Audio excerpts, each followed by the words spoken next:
The TRQ permits 45,000 tons of hormone-free beef product into the EU with no import duty levied. Originally, it was put in place to allow access for US beef after an US-EU WTO dispute over the EU's ban of hormone growth promoters.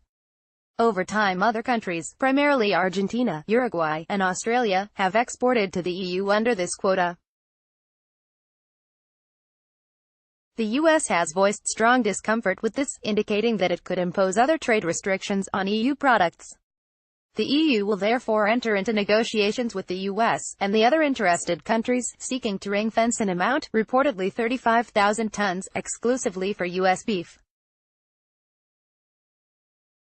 The Commission and member states have stressed that this renegotiation will not lead to an increase in the overall amount of US product entering the EU.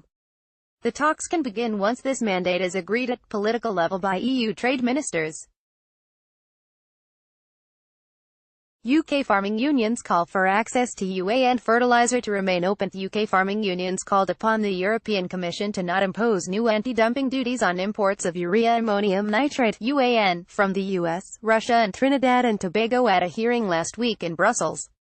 In August 2018, the Commission opened an investigation after a campaign by the fertilizer industry to be afforded extra protection from imports. There are divisions among the European fertilizer industry as not all European companies support this move. Working with farming organisations including the Irish Farmers Association, French cereals producers, the European Farmers Organisation, COPA, the UK farming unions called for the market to remain open to imports.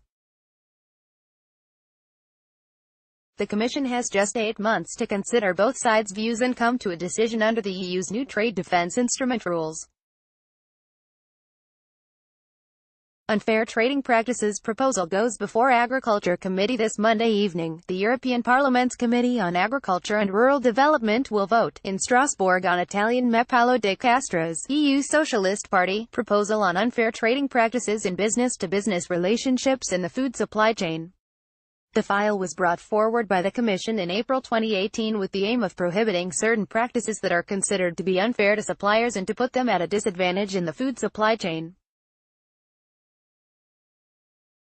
The UK farming unions in Brussels have long been proponents of regulation at EU level, and welcome Mr. De Castro's proposal to widen the scope to include all businesses regardless of size. The Commission proposal focuses only on SMEs, and to include non-food agricultural products such as flowers and ornamental plants.